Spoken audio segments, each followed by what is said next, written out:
Hello guys, welcome back. आज हम लोग बात करेंगे हमारा जो प्लानिंग चैप्टर था उस प्लानिंग चैप्टर के लास्ट टॉपिक के ऊपर, जो कि है हमारा प्लान। जैसे प्लानिंग तो हम लोग ने पढ़ लिया कि जो भी हम लोग पहले से सोच लेते हैं, एडवांस में सोच लेते हैं कि क्या करना है, कब करना है, कैसे करना है, कौन करेगा, मतलब पूरी ओवरऑल एक्टिविटीज के बारे में जब हम लोग पहले से ही पूरी चीजें सोच लेते हैं तो उसको बोलते हैं प्लानिंग। अब उस प्लानिंग के अंदर का मेरा एक पार्ट है कि मेरे प्लान्स क्या होते हैं, प्लान किसको कहते हैं, कितनी तरह के प्लान होते हैं, या उनको मेजर करने के क्या तरीके होते हैं, या उनके मेथड्स क्या होते हैं। तो वो चीजें हम डिस्कस करेंगे आज की वीडियो में। तो वीडियो को एंड तक जरूर देखिएगा और विदाउट एनी गैप या विदाउट एनी डिले वीडियो को पूरा देखिएगा, तभी आपको टाइप्स ऑफ प्लान आसानी से समझ में आएंगे। तो चलिए स्टार्ट करते हैं आज की class with the concept of plan. सबसे पहले डेफिनेशन पे बात करेंगे। तो प्लान की डेफिनेशन क्या है? सबसे पहले मेरा प्लान कि प्लान मेरा होता क्या है। वर्ड तो बहुत सुना है, प्लान कर रहे हैं, ये प्लान कर रहे हैं, वो प्लान कर रहे हैं, घूमने का प्लान कर रहे हैं, बिजनेस प्लान कर रहे हैं, इनकम जनरेट करने का प्लान कर रहे हैं, मार्क्स स्कोर करने के लिए प्लान कर रहे हैं, बहुत सारी चीजें प्लानिंग के लिए सुने। एक्चुअली में प्लानिंग का मतलब होता क्या है? It is a document that outlines how goals are going to be met. Plans जो होते हैं वो मेरा एक पेपर वर्क होता है या मेरी एक आउटलाइन होती है, जिसको ब्लूप्रिंट बोलते हैं कि आउटलाइन है, दिमाग में तैयार एकदम है कि इस तरह से काम करना है। तो प्लानिंग जो होती है वो मेरा एक आउटलाइन होता है या मेरी एक ब्लूप्रिंट होती है, जिसमें हमें ये बताया जाता है या जिसमें हमें ये पता चलता है कि हम किस तरह से अपना गोल अचीव कर सकते हैं। तो प्लानिंग क्या चीज है मेरी, कि जिस तरह से हम अपना टारगेट, अपना एम, अपना ऑब्जेक्टिव अचीव कर सकते हैं, वो आउटलाइन, वो ब्लूप्रिंट मेरी क्या कहलाती है? प्लानिंग कहलाती है। जैसे आपने कुछ प्लान किया कि मुझे मार्क्स स्कोर करने हैं, तो मार्क्स स्कोर करने के लिए प्लानिंग करी कि मैं 6 घंटे पढ़ूंगा, जिसमें 2 घंटे ये अकाउंट्स पढ़ूंगा, 2 घंटे बीएसटी पढ़ूंगा, 2 घंटे इको पढ़ूंगा, ऑल्टरनेट डेज में पढ़ूंगा, एक दिन इंग्लिश भी पढ़ लूंगा, एक दिन ऑप्शन भी पढ़ लूंगा, क्योंकि मुझे वाइवा भी देना है, मुझे प्रोजेक्ट भी देना है। आपने इन चीजों के लिए पूरा एक टाइम टेबल, एक शेड्यूल आपने तैयार कर दिया। तो वो जो शेड्यूल या वो जो आपकी प्लान था कि आपने पेपर पे उसका पूरा एक टाइम टेबल बनाया हुआ है, वो टाइम टेबल मेरा कहलाता है प्लान्स। इस प्लान को मेजर करने के लिए हमने 2 पार्ट्स में डिवाइड किया, single use plan and standing plan. कौन कौन से हैं? सिंगल यूज प्लान और स्टैंडिंग प्लान। पहला है सिंगल यूज प्लान, नाम से ही समझ में आ रहा होगा, सिंगल यूज प्लान।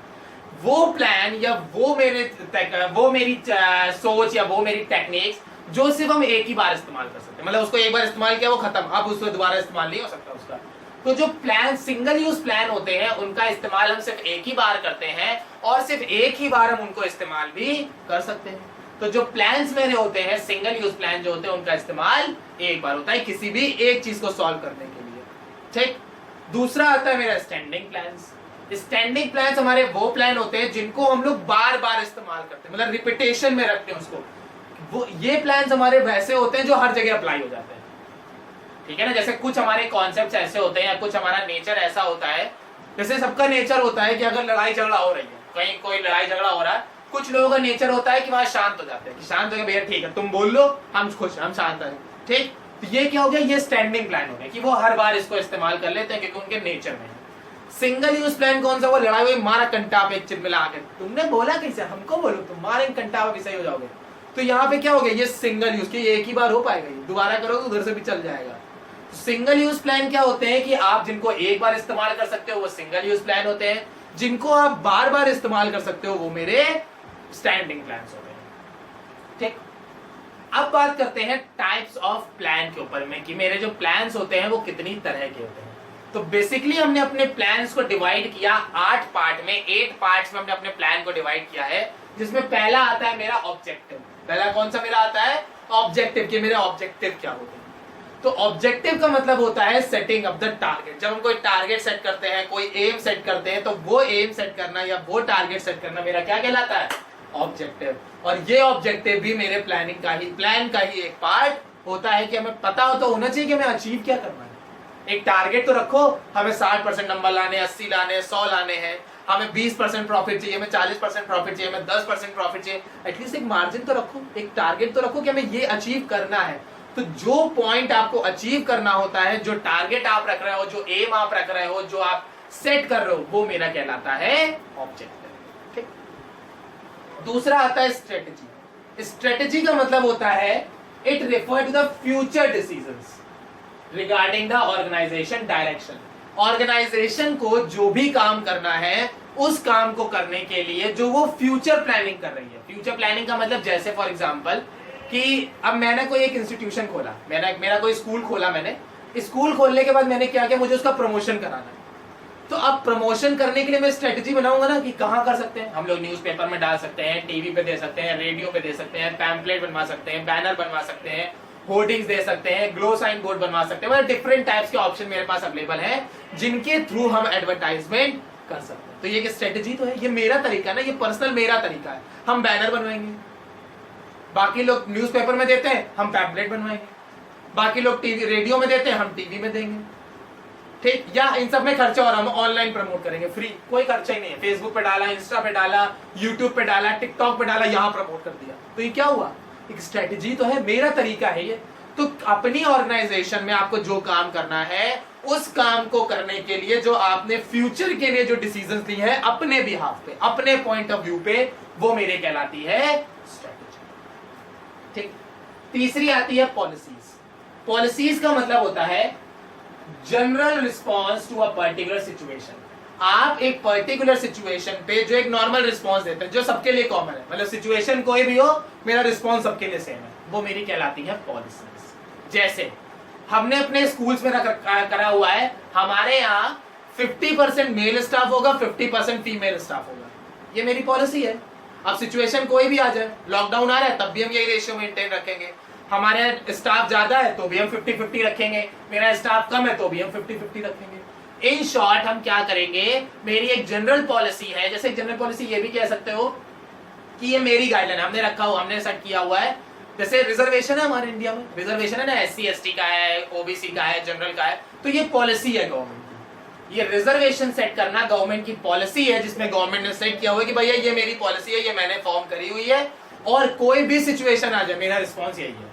आप कोई भी एग्जाम कंडक्ट कराओ, चाहे गवर्नमेंट के कोई भी एग्जाम कंडक्ट करा दो, जनरल, OBC, SC ST इन सब का रिजर्वेशन क्राइटेरिया फिक्स है, और इसी फिक्स क्राइटेरिया के ऊपर उनको सीट्स मिल जाती है।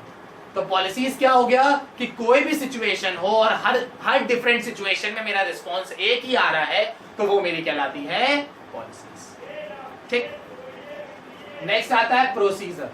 प्रोसीजर का मतलब होता है किसी भी काम को करने का जो एग्जैक्ट मैनर है, यानी जो किसी भी काम को करने का जो एक बेस्ट मैनर है कि हाँ ये सबसे बढ़िया तरीका, इससे अच्छा काम नहीं हो सकता, इससे अच्छा कोई तरीका नहीं काम करने का, वो तरीका, वो मैनर, वो एग्जैक्ट प्रोसीजर मेरा क्या कहलाता है, प्रोसीजर। प्रोसीजर का मतलब वर्क इन अ सीक्वेंस, एक सीक्वेंस ऑर्डर में काम करना, एक सिस्टमैटिक मैनर में काम करना, एक स्टेप बाय स्टेप काम करना मेरा कहलाता है प्रोसीजर। बात समझ में आ गई। तो जब भी हम लोग अपने प्लान करते हैं या जब भी कोई ऑब्जेक्टिव अचीव करने जाते हैं, तो उस ऑब्जेक्टिव को अचीव करने के लिए जो हम प्रोसीजर फॉलो करते हैं, जो स्टेप फॉलो करते हैं, जो सीक्वेंस फॉलो करते हैं, वो स्टेप, वो सीक्वेंस, वो प्रोसीजर, वो चीजें मेरी क्या कहलाती हैं, प्रोसीजर, ठीक। नेक्स्ट आता है मेथड। मेथड का मतलब होता है किसी भी काम को करने का सिस्टमैटिक वे। सिस्टमैटिक वे का मतलब क्या हो गया, जैसे आपको डेप्रिसिएशन निकालना है, तो डेप्रिसिएशन निकालने के दो तरीके होते हैं, या तो आप स्ट्रेट लाइन मेथड लगाओगे या आप रिटन डाउन वैल्यू लगाओगे, दो ही मेथड है, दो में से कोई एक लगा दोगे, बात खत्म है ना। तो वही चीज है कि जो भी आप रूटीन जॉब कर रहे हो, डेप्रिसिएशन निकालना क्या है, रूटीन जॉब है, हम लोग हर साल निकालते हैं, और हर साल डेप्रिसिएशन निकालने का मेरा एक सिस्टमैटिक वे है कि या तो हम लोग रिटन डाउन मेथड फॉलो करेंगे या हम लोग स्ट्रेट लाइन फॉलो करेंगे। तो किसी भी काम को करने का जो मेरा मेथड होता है, जो भी मेथड मेरे पास अवेलेबल होते हैं, उन मेथड से अपने रूटीन काम को परफॉर्म करना मेरा कहलाता है, ठीक। जैसे वही डेप्रिसिएशन का एग्जांपल, ये मुझे डेप्रिसिएशन निकालना है, तो या तो मैं सिंगल वाला स्ट्रेट लाइन से निकाल लूं या तो मैं WDV से निकाल लूं, सिंपल, ठीक। नेक्स्ट आता है रूल्स। रूल्स का मतलब होता है एक्शन और नॉन एक्शन ऑफ एम्प्लॉय। हमने अपने एम्प्लॉय को सीधा सीधा बोल रखा है तुमको ये काम करना है या तुमको ये काम नहीं करना, बात खत्म। काम कर रहे हो तो रूल्स में आएगा, काम नहीं कर रहे हो तो रूल्स में आ जाएगा। तो action and non action of the employ, simple. जैसे मैंने अपने ऑर्गेनाइजेशन में रखा है, smoking is prohibited in the school campus या prohibited in the institution, smoking prohibited है, बात खत्म होगी, ठीक। कम इन अ फॉर्मल्स, फॉर्मल्स में आना है, एक्शन हो गया। सिगरेट नहीं पीना है, नॉन एक्शन हो गया। अपने एम्प्लॉय को कोई भी काम करने या ना करने के लिए इंस्ट्रक्शन देना मेरा कहलाता है। ठीक, नेक्स्ट आता है मेरा प्रोग्राम्स। प्रोग्राम्स जो होता है, प्रोग्राम जो मेरा होता है, इन सभी का मतलब मेरी ऑब्जेक्टिव, स्ट्रेटेजी, प्रोसीजर, रूल्स, इन सब का जो एक डिटेल और मेरे पास रिपोर्ट होती है, या किसी भी प्लान की जो मेरे पास डिटेल समरी होती है, मतलब पूरी एवरीथिंग, सारी नॉलेज जो मेरे पास होती है, उसकी सारी इंफॉर्मेशन हम जिस जगह स्टोर करके रखते हैं, वो मेरा कहलाता है प्रोग्राम्स। तो हमें कोई भी काम करना होता है, हर काम की मेरे पास एक डिटेल इंफॉर्मेशन होनी चाहिए कि उसमें ऑब्जेक्टिव क्या है, उसके प्रोसीजर क्या है, उसमें प्लान्स क्या है, उसकी पॉलिसीज क्या है, उसमें रूल्स क्या है। तो जब भी आपके पास किसी भी चीज की डिटेल इंफॉर्मेशन होगी, तो वो डिटेल इंफॉर्मेशन मेरी कहलाएगी प्रोग्राम्स। ठीक, नेक्स्ट आता है बजट। जब भी आपका रिजल्ट अगर न्यूमेरिकल वैल्यूज में आ जाए, जैसे 10% प्रॉफिट अचीव किया, 1 लाख का प्रॉफिट हुआ, 10 करोड़ का खर्चा हुआ, तो जब भी आपका जो रिजल्ट है, अगर वो रिजल्ट आपके न्यूमेरिकल वैल्यूज में आ जाए, न्यूमेरिकल टर्म्स में अगर आपको रिजल्ट दे दिया जाए, तो वो रिजल्ट या वो न्यूमेरिकल वैल्यूज मेरी बन जाती है बजट। अगर हम कहें सिर्फ प्रॉफिट हुआ, तो वो ऑब्जेक्टिव हो गया, क्योंकि हमने सिर्फ प्रॉफिट अचीव किया, बात खत्म, कोई न्यूमेरिकल वैल्यू नहीं। अगर फर्म ने ऑब्जेक्टिव अचीव, मतलब फर्म ने प्रॉफिट अचीव किया है, प्रॉफिट कमाया है, तो वो ऑब्जेक्टिव हो गया। बट अगर फर्म ने 10 लाख का प्रॉफिट कमाया, तो वो बजट हो गया। बात समझ में आ गई? तो अगर आपके रिजल्ट में न्यूमेरिकल वैल्यू है, तो वो बजट हो जाएगा। अगर आपके रिजल्ट में न्यूमेरिकल वैल्यू नहीं है, तो वो ऑब्जेक्टिव हो जाएगा। तो सारे पॉइंट्स आई होप समझ में आ गए होंगे। अब सबसे इंपॉर्टेंट चीज, अगर केस स्टडी आती है तो कैसे पहचानोगे? अगर केस स्टडी आ गई तो कैसे पहचानोगे कि कौन सा टाइप ऑफ प्लान है? तो सुनते जाना बहुत ध्यान से। अगर उस केस स्टडी में वो कह रहा है ऑब्जेक्टिव अचीव करना है, या उसने ऑब्जेक्टिव सेट किया है, तो सिंपल है, ऑब्जेक्टिव हो गया। तो अगर उसने पूरी केस स्टडी में कहीं भी टारगेट दिया है, एम दिया है, ऑब्जेक्टिव दिया है, तो वो ऑब्जेक्टिव हो जाएगा। अगर पूरी केस स्टडी में उसने कहीं बोला है हम अपने बिहाफ पे फ्यूचर डिसीजन ले रहे हैं कि किसी भी काम को करने के लिए ये मेरा तरीका है, मैं ऐसे करता हूं, ये मेरी स्ट्रेटेजी, ये मेरा प्लान है कि मैं इस तरह से एडवर्टाइजमेंट करूंगा, मैं इस तरह से प्रमोशन करूंगा, मैं इस तरह से सेल करूंगा, तो अगर किसी भी केस स्टडी में ये आ जाए कि मैनेजर ने अपने पॉइंट ऑफ व्यू पे सोचा, तो वो स्ट्रेटेजी हो जाएगी। अगर पूरी केस स्टडी में कहीं भी आ जाए कि आपको एक जनरल गाइडलाइन दी गई है जो सबके लिए सेम है, छुट्टी लेने के लिए 2 दिन पहले बताओ, आदमी हो औरत हो, ठीक, लड़का हो लड़की हो, यंगस्टर हो एल्डर हो, कुछ कोई भी हो, इट डजंट मैटर, छुट्टी चाहिए 2 दिन पहले बताओ। तो अगर कोई भी केस स्टडी में आपको एक जनरल गाइडलाइन दे दी जाए जो सभी के लिए सेम हो, वो पॉलिसी होगी।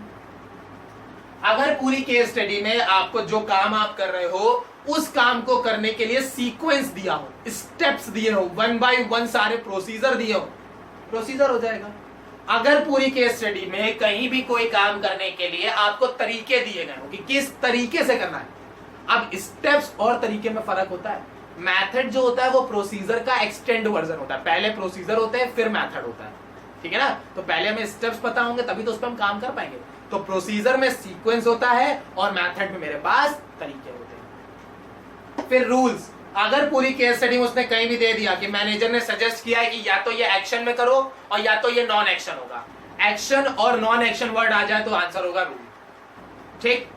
अगर पूरी केस स्टडी में वो कह रहा है कि मेरे पास किसी भी प्लान की, किसी भी चीज की डिटेल इंफॉर्मेशन है, सब कुछ मेरे पास है, आंसर हो जाएगा प्रोग्राम।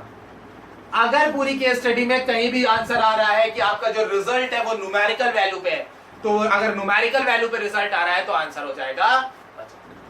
तो ये थी हमारी आज की वीडियो जिसमें हम लोगों ने प्लान्स पढ़े, टाइप्स ऑफ प्लान पढ़े। आई होप सबको सारी चीजें क्लियर हो गई होंगी। अगर कुछ रह गया है या कुछ नहीं समझ में आया तो कमेंट सेक्शन में आप पूछ सकते हैं। Thank you class.